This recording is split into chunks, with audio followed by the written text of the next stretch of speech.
Welcome to the Nerd Party. Maximum warp. Punch it. Punch it. Punch it, Bishop! Punch it. Punch that shit! Let's punch it.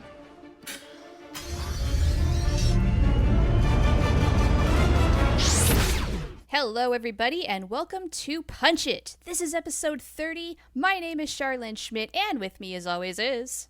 Tristan Riddell. Hey, Tristan! It has officially been, a week and a half now since House of Cards Season 5 came out. I'm assuming that you went through it, yes? I did. I went through it, and I went through it rather quickly. I was just going to say, how many times? Just once. Okay, same here, just the once. I know that by listening to Nerd Nuptial, I know a lot of your feelings on it, but we need to discuss it here too because I have a lot of feelings, and I have very confused, mixed opinions. Please help! Yeah, there's a reason why I only watched it once, because as some of you might know, before I had a child, and before I had way less responsibilities than I do now. My wife and I watched season 4 twice in one weekend because we moved things around. Like we canceled a doctor's appointment. We had some family who were going to come up that weekend. We told them, no, let's move it to next weekend. I'm not even making this up. And just so that we could focus the entire weekend just on House of Cards. And we were so blown away by how amazing Season 4 was that what we did was after episode 1 of Season 4, we podcasted about it, did a full episode about just the first episode of Season 4, and then went immediately back to it and started watching the rest of it. And then we finished the show, podcasted about the entire season, and as soon as we were done podcasting about it a second time, we went back and started it over again. And we finished it twice in one weekend. And with this season, we finished it in 2 days, and we're like, I don't even know if I want to see that season ever again. Okay, first off, I knew that you and your wife really loved this show, but I didn't know that you loved House of Cards that much. Oh yeah, it's a dear, dear friend. It's like that favorite uncle that comes every once in a while to the house, and everybody loves Uncle Rick, and you know, like he's the one who brings you gifts, and he's really cool to talk to, but you don't see him that often, you know? Right. That's House of Cards to us. It's a very special occasion, and so that when it does happen, it's just, oh my god, yay, happy times, happy times. And so, right. Yeah, when Uncle Rick shows up, and it's clear that he's been, like, he comes to the house drunk, and you're not really sure what's going on with Uncle Rick. You're like... I think that is a perfect analogy. Like, what the hell, Uncle Rick? And suddenly, it's not as much fun. Like, he texts you, he's like, hey, I know I normally come to visit in late February, early March, but I'm not going to be able to come until May 30th, but I promise it's going to be worth the wait. We're like, oh, great, okay, Uncle Rick's coming to town, May 30th. Yeah, we can hold out, it's cool. It's going to be a gay old time, and then all of a sudden he shows up, and, you know, he's fine because you hug him, and it's good to see him, and, like, right off the bat, it's a good time. But then all of a sudden, he starts to drink more and more as the weekend goes on. You're just like, I don't know if I'm digging you being around, Uncle Rick. Yeah, like, he comes with that big bottle of whiskey, and then as the hours, not the days, the hours go by, and you slowly see that bottle drain, you're like, whoa, what is going on with Uncle Rick? This isn't good. That is how it feels, and that's how I feel, in a nutshell, about Season 5 of House of Cards. So, for those who did not listen to Nerd Nuptial and your thoughts with the girl, you guys were ambivalent about it. In fact, is it safe to say maybe you even hated it? I don't like using the term hate, because I feel like hate is a little bit too strong and overused.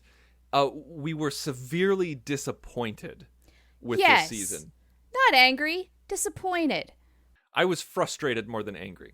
Okay, yeah, frustrated is a very good word because I would say for 3/4, maybe even more of this season, I am just thinking, okay, we're building up. What is going on? What are all of the characters thinking? I'm trying to plot in my head their motivations to sort of guess where this is all going to go. And we get closer to the end and I'm thinking, there is not enough time to wrap this up. And then, spoiler alert, from this point forward, I'm sorry, but where was the payoff? There was not enough payoff for all of that buildup. It was nothing. It just completely plateaued, petered out. And I'm just like, what the F? Yeah, I think I was talking with fellow host on the network, Lee Hutchison, and he put it pretty concisely, where he said he's like, the whole season just felt like they were prolonging the storyline and that they completely ran out of gas. And one thing that he mentioned that I thought was pretty apt was that it felt like a bottle show in Star Trek. Do you remember bottle shows where oh yes, like it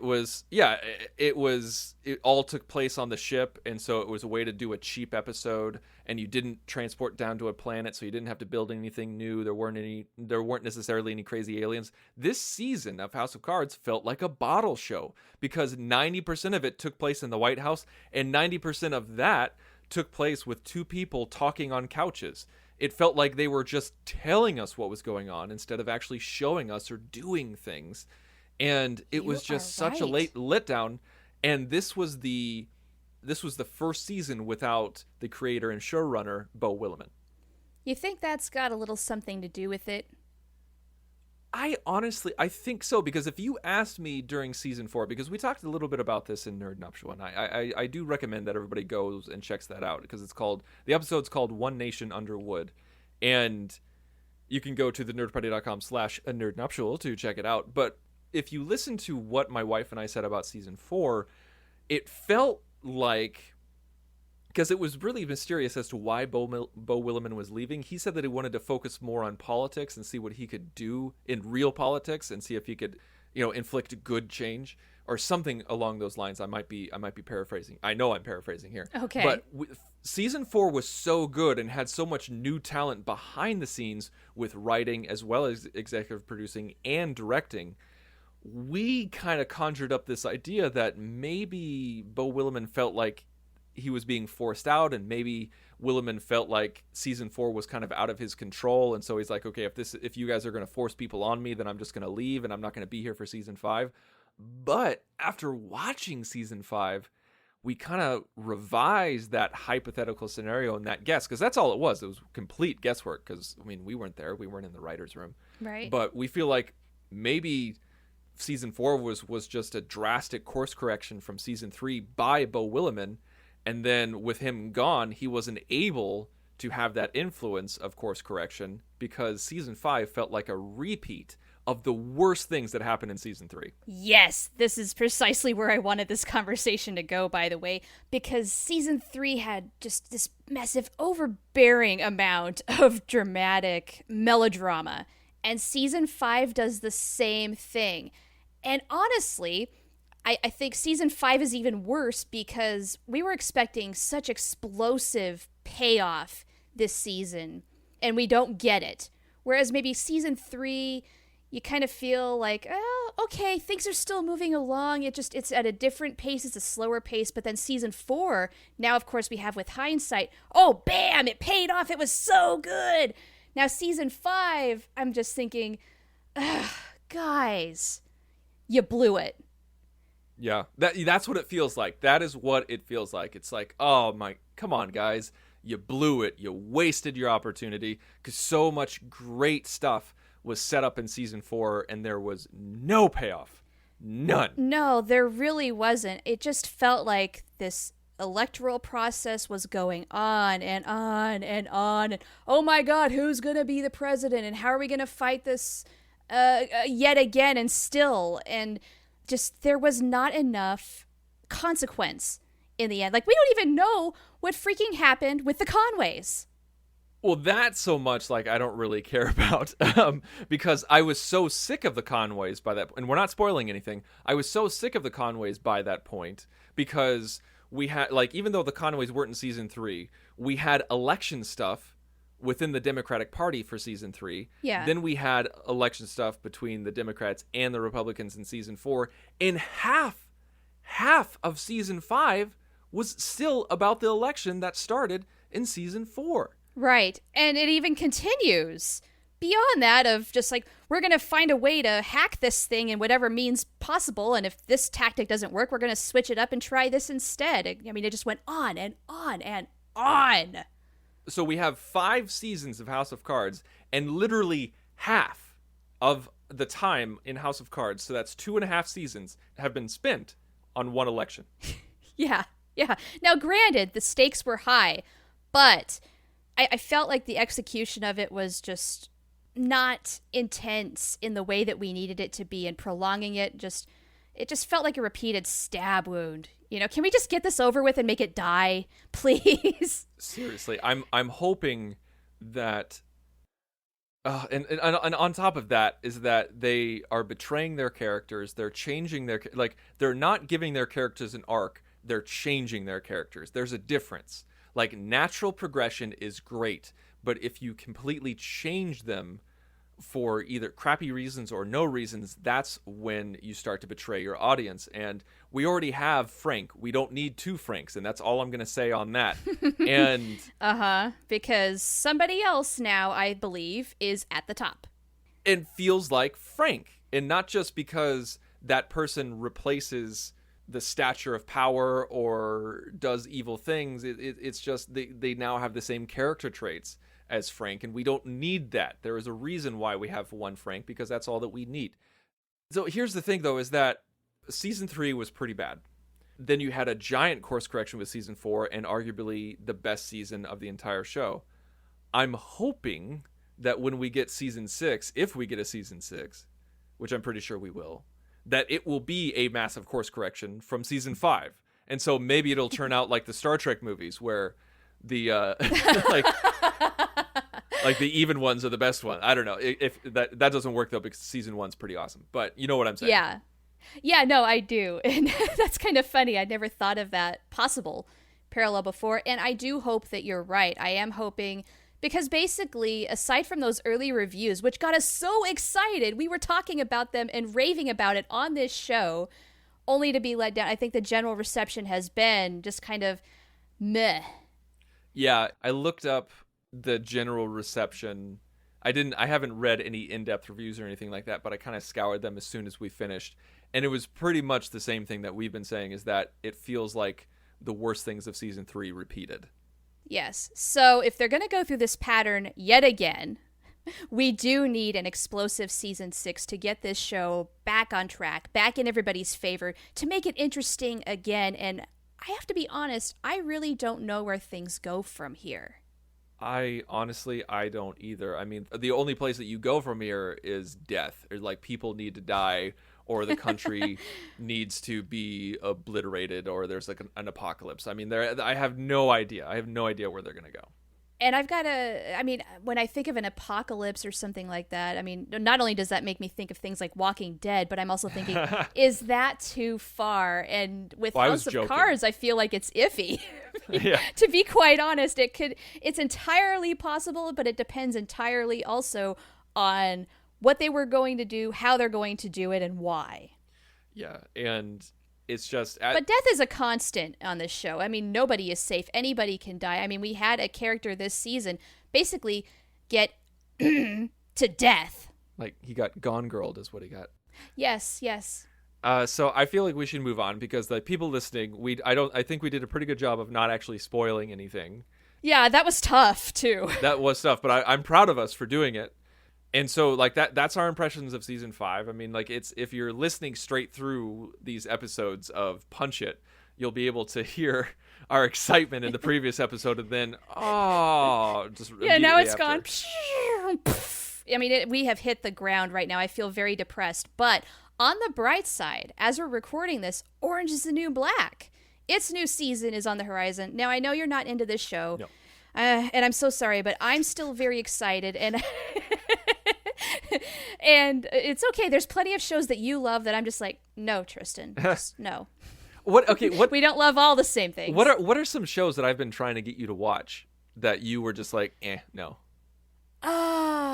Okay. Well, actually, I think it's more movies that you've been trying to get me to watch. Maybe not so much TV. I mean, you've gotten me to watch Gilmore Girls and things like that. But for the life of me, I can't get you to watch freaking BoJack Horseman. I knew you were going to bring that up. Because I watched like the first 6 episodes of BoJack Horseman, and I was just like, eh. Yes, I know. And it's a very, I don't know, it's a very dark comedy. I know that doesn't appeal to everybody. And the thing is, though, is the second half of the first season really, like, speaking of course corrections, that second half of the first season really puts the show on its course. If you can manage to watch the second half and you still don't like it, fine. The show just isn't for you. However, I've read countless reviews saying the first half is just okay. That second half, oh my gosh, now I understand why everybody loves this show. Okay, because I totally didn't make it to the second half, so just you saying that pretty much guarantees me giving it a second chance. All right, okay, I feel like I have accomplished something today. Did I ever get you to watch Parks and Rec? Did you watch Parks and Rec? Not yet. That's the big one. Like you and John Mills, I've been trying for years to get you guys to watch Parks and Rec. Yes, I knew that you were going to bring that up. Yes, it's on my Netflix queue. I just need to do it. I need to work myself up to invest in yet another seasons-long story. I mean, that is what keeps me from watching a lot of shows, is just knowing, okay, this is going to be a journey. Are we ready? And also, if my husband, Patrick, doesn't want to watch it with me, then I have to find the time to watch it on my own. And that's the really hard part. Like Lost, I've been wanting to watch Lost for a long time, but it has not happened. I promised John Mills, who's a co-host on the Nerd Party, gosh, it might have even been 2 years ago now, that I promised I would watch Lost. It's still in my Netflix queue and I'm on episode 1. I'm so sorry, John. I suck. These things takes time with me, but eventually I get there, and I am always behind the curve when it comes to watching big, especially cult TV shows like Lost. And so I'll get there. Just give me a few years and it'll happen. But anyway, Orange is the New Black is coming out in a couple of days. I'm super excited for that. And so help me, if that season fails to capitalize on its excitement, I am going to kick Netflix in the nuts. Yeah. Like I feel like a lot of people would be upset because after a very, very mediocre to low quality season 5 of House of Cards, I mean, Netflix's 2 heavy hitters are House of Cards and Orange is the New Black. And oh, absolutely. You can't have 2 crappy seasons of your top 2 shows one after the other. Yeah, and especially in this close of a time frame, if they're both kind of like consecutive fails by and large by the public, Netflix, you are going to be on some shaky ground and you better snap out of it. All right, well, this episode of Punch It has kind of been designed to be a little bit of a shorter episode, but we wanted to rant, we wanted to talk about season 5 of House of Cards because we just couldn't. We couldn't do it. We couldn't not do it, like we had to do it. Yeah, after all this time of talking about it, we had to say something, but also, I mean, it was a little cathartic because for you and me, aside from a few random texts, this is our first time talking about it together. It's true. Yeah, we haven't talked in depth, just like you said, just a text here and there. Last week, we did promise that we were going to talk about a potential spin-off of Netflix, whether that was a prequel, sequel, or ran alongside it. And I believe that we landed on focusing on Garret Walker. That is correct. He was sworn in as the 45th president of the United States, is the former governor of Colorado. And so what we're going to do is write this guy's backstory and talk a little bit about his ascension to his presidency, some big moments maybe of what brought him to his presidency. And so I've been thinking a lot, actually, about maybe not so much the actions that brought him to the presidency, but who is this guy? Mm-hmm. We have to define who he is, what makes him tick. This is going to be the central character, and so we have to figure out what is this guy's motivation in life. And, of course, we also need him to be a little different from Frank. A spin-off show needs to have a different flavor with the same kind of spirit. And so, I mean, politically, on that landscape, you've got the spirit. You know it's going to be dealing with Washington and politics and all of that. But his journey, I feel, should be very different than Frank's. Absolutely. And I think I'd love to start there about the feeling of the show. the style of the show, the feeling, the verve, what type of show would it be? Because Better Call Saul is a very different show from Breaking Bad. Yes. But it still is the same universe. It's still created and directed by the same people. And so it definitely is a companion, but it's not a twin. Right. Yeah, we can't have a clone, but we need it to be, even though this is a prequel, we need it to be a successor to the same format and style that House of Cards portrays.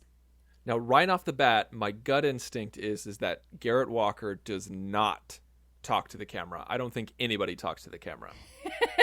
Well, we were going to have to answer that question, and so my idea going in actually was, no, he was not going to talk to the camera until maybe the very end. I feel like season 5 has ruined that for me. That's true. And so I can't endorse that. Okay. I feel like it is just Frank. Like it is Frank's thing, and now Claire's because of what we saw in season 4 at the end of season 4. Right. It's an Underwood thing. It's an Underwood thing. Yes, there you go. It's not just a Frank thing. It's an Underwood thing. It's this power couple who transcends politics and so can bust through the fourth wall. And I feel like Garret Walker, this might sound silly. This might sound really silly, but ever since season 2, Frank, if you notice, in season 1, Frank never uses the term you. He doesn't talk to the audience as an entity or as a person. Uh-huh. He doesn't do that in season 1. He just informs this fourth wall. In season 2, it gets much more on a personal level because he says something to the effect of, I really hope you don't judge me. He said you.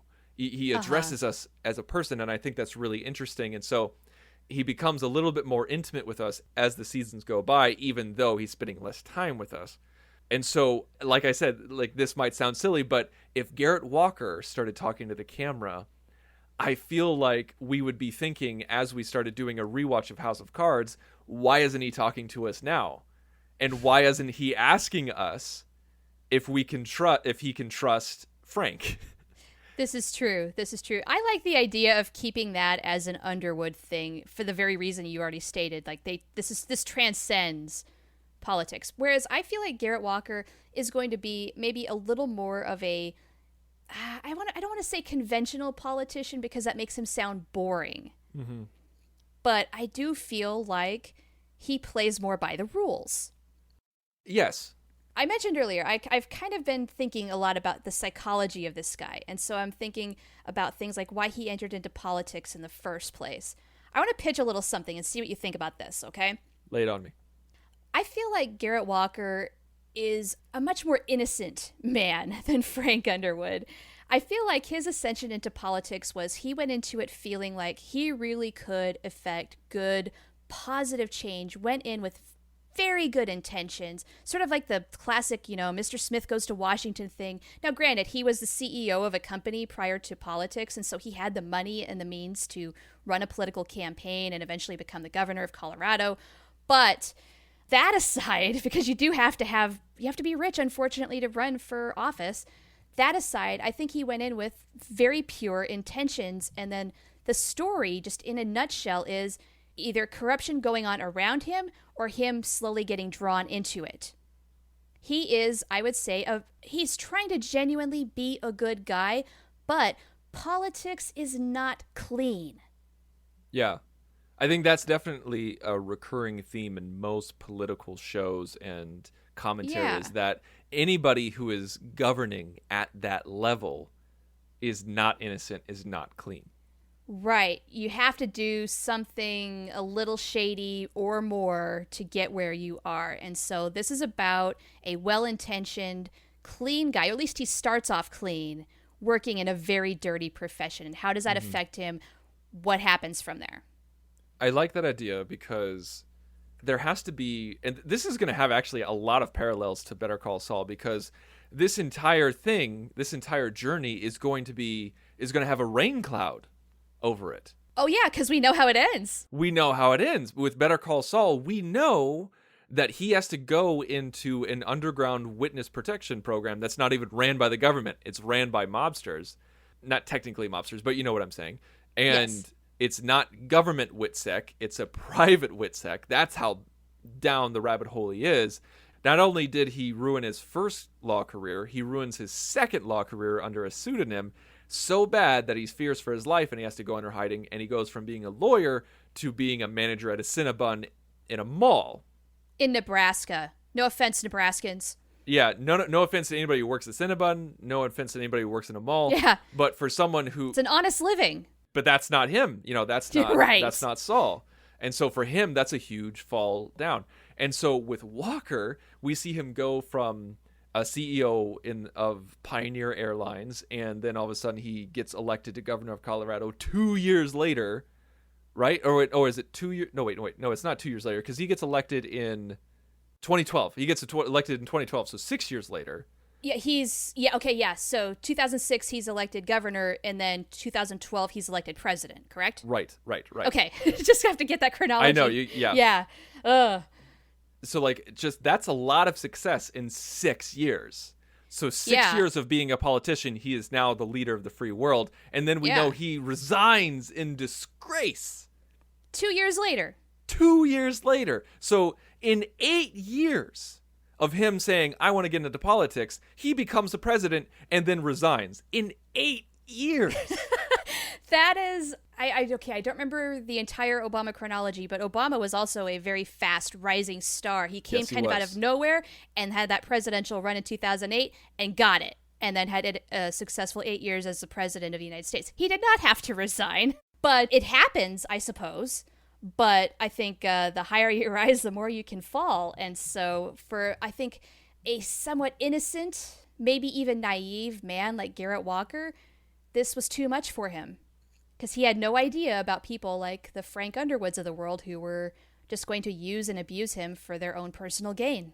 Yeah, and at least with Obama, he was heavily educated in the law. Yes. And Walker is not. And Walker's not. He's the CEO of a company. And I feel like there's this new wave, even in our politics, in real politics, there's this new wave where it's just like, oh, you don't need to know anything about the law in order to be president. Like, if you're a CEO of a company, then you'd be good. And this happened even well before Trump. Like, we saw tons of candidates come up where they're just like, oh, if you know how to run a company, then you know how to run a country. Well, we're really finding out the hard way that is not true in the least. Yeah. Well, and we have to consider this is the most difficult job you could possibly freaking have. Even the most educated person, like Barack Obama, there's a massive learning curve. There is a lot of responsibility, and you do not come out of it easy. Nobody. Yeah, Obama was a community organizer, went to Harvard Law School, went to Chicago Law School, was a civil rights attorney, had a legislative career, and then went on to the Senate. And even he struggled, guys, so come on. And so, he had all of this. The reason why we're giving you Obama's backstory is because there's a lot of, we see a lot of similarities between Walker and Obama in the House of Cards universe, but even Walker did not have the background that Obama had. Yeah, he lacks the educational background, and that, I think in all aspects of life, can really hurt you in the long run. But with such high stakes as a presidency, man, no, you need all the freaking education you can get. And I think that can really play into the show, the spinoff, where it showcases his lack of political experience, can really show why he's going to tumble down the rabbit hole, why he's probably not going to succeed, where he's a great orator. And so that gets him very far. He can inspire people very well. Yeah, charismatic, like Obama. Again, a lot of parallels here. Tons of charisma, but he cannot compete with those career politicians like Frank Underwood. Right, the ones that are willing to play dirty, because that I don't even think really occurs to a character like Walker. And also, not to completely move away from Walker, but I think one difference that is going to help Walker succeed and keep him moving is he's going to surround himself with good people who know more than he does. Mm-hmm. Or at least he thinks he does. Kind of like a George W. Bush in a way, where try and fill some of the knowledge gaps a little bit of things that maybe he doesn't have a whole lot of experience with doing. He has other people in there to advise him at the very least. And the difference is, though, is that Walker actually has some decent people. Sorry, my political views are coming into this show. Can't help it. And that's fine. That's fine. But with this, I feel like that has to be a key component of this spinoff, where it's President Walker. Like, he's smart enough to recognize, he's like, I am not a career politician. I haven't been in Congress for 20, 30 years. I'm a CEO of a private airline. And actually, I don't know if it's private, but like he's a CEO of an airline. It's an airline. Yeah, and, I'll just say that. And then he's only been governor for been governor for 6 years. Mm-hmm. And so he has 6 years of running a state. It's Colorado. Yeah. It's not Pennsylvania, it's not Illinois, it's not Ohio, it's Colorado. But that's not going to prepare you entirely for running a whole country. I mean, it's a very different, it's like going from playing college sports to pro sports. You know, you might be really good at running a state, but when you're running all 50 of them, that's a completely different animal. And that's why he brings in new people and good people. And at least, and I think that's where some of the drama can come in, where he thinks he's bringing in good people. Well, sure.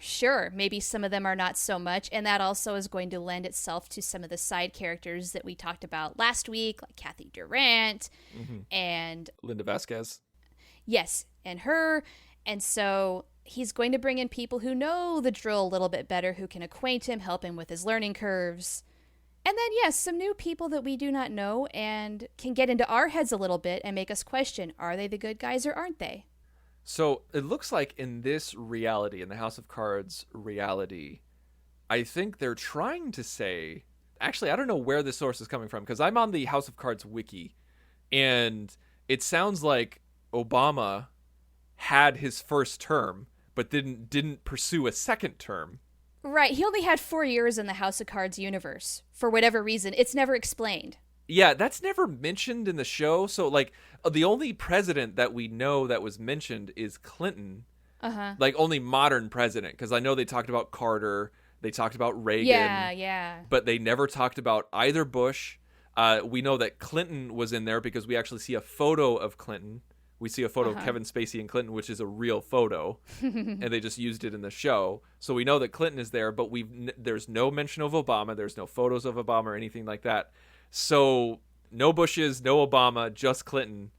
And maybe Obama did have 8 years after Bush had an unsuccessful 4 years. I mean, we really don't know anything. Oh, maybe we don't know anything. All we know concrete is that Reagan was there and Clinton was there, and we can just assume that everything before Reagan happened the way that we know it. That's all we know. Yeah. Let's get back to the show. So it's about, let's say, like, I think the show needs to be, I think he already needs to be governor. Yes, in the show. I think so, yeah, because if you go any further back than that, it's going to be too much ground to cover. And honestly, forgive me, I don't know much about being a CEO, but that does not excite me very much, about seeing him run a company. No, not with, for a House of Cards spinoff, no, you want to focus on politics. So it needs to be his rise to the White House. Yeah, I think you start with him winning governor of Colorado. Oh, you want to start with him as governor? I was thinking about, like, he's already been in office from Colorado, and so, like, somebody comes to him, you should think about taking a presidential seat, because 6 years as governor, maybe.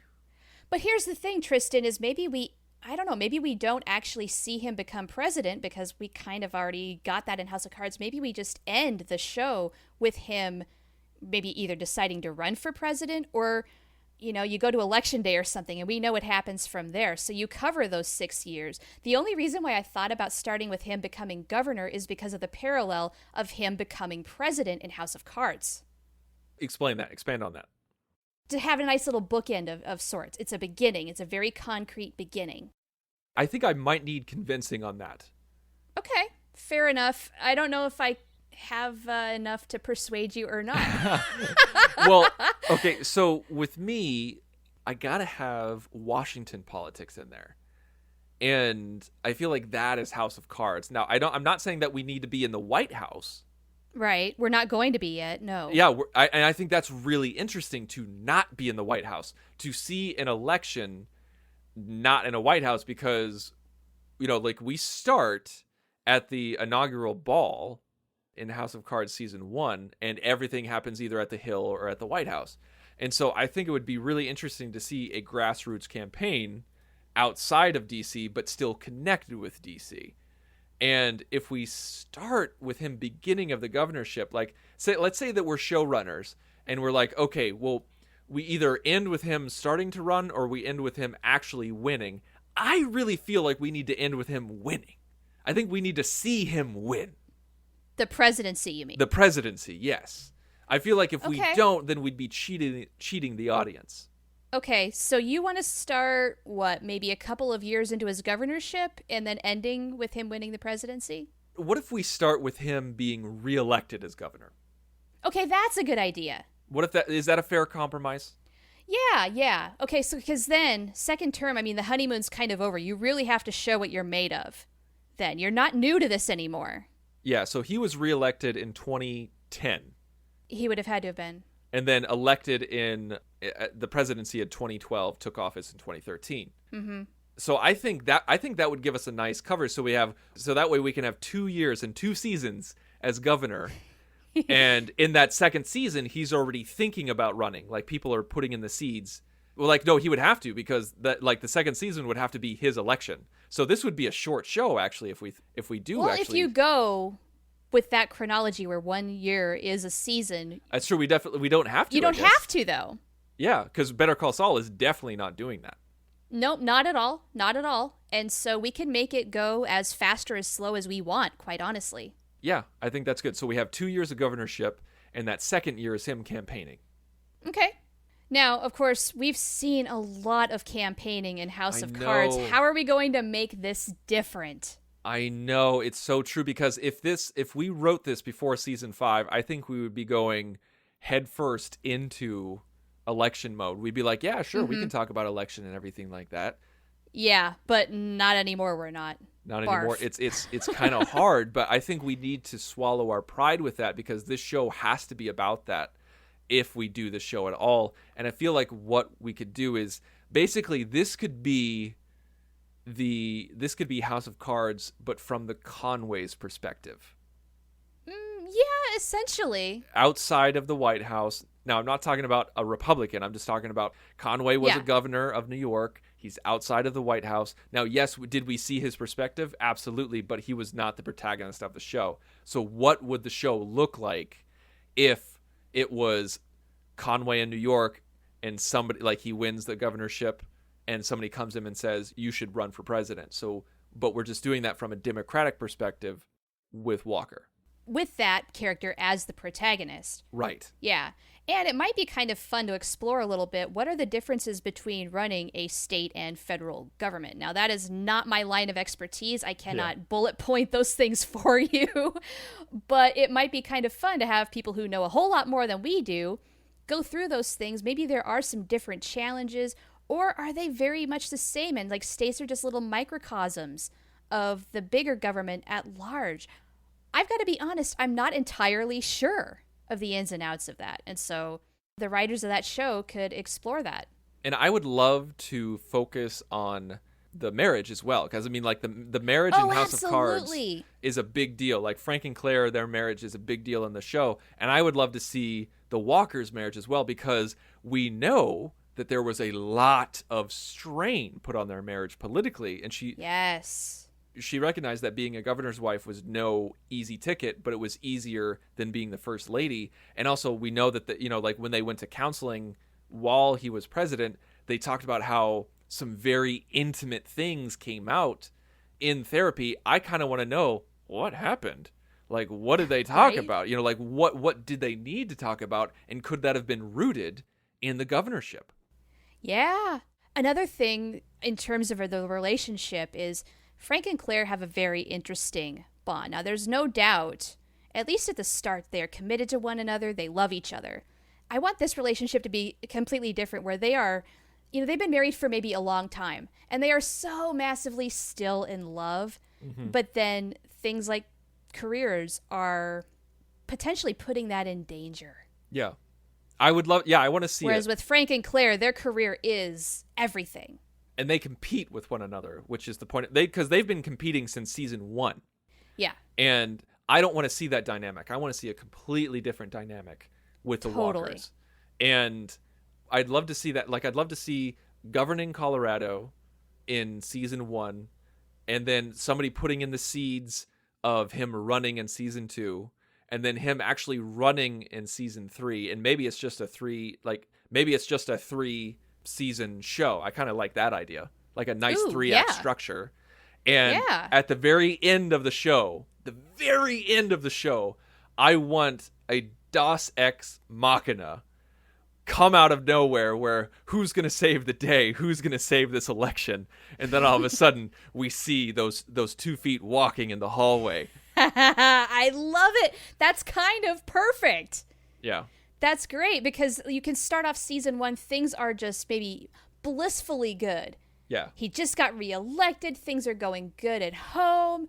He's on top of the world. And then we see the slow descent, where things at the very end of season 1, maybe where, okay, there's potentially a little bit of danger involved, or there's something threatening him, compromise. He's compromising his ethics. He's compromising his morals. Yeah, he's going down a slippery slope. Season 2, things start to get a little more complicated. And then season 3, he's got to decide which way he's going to go. What is he willing to do to earn the presidency? Right.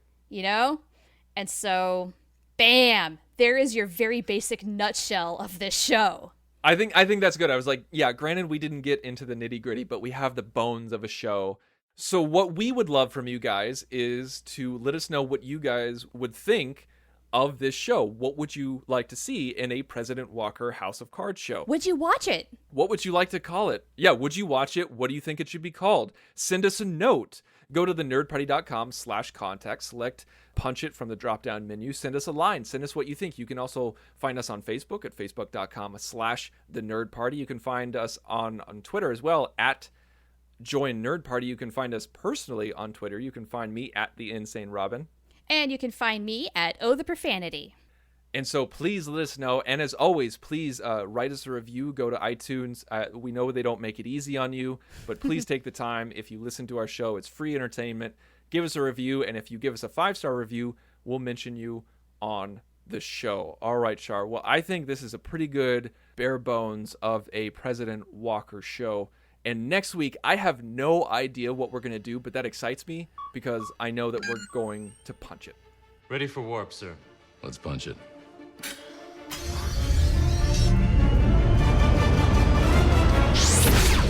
Join the revolution. Join the Nerd Party.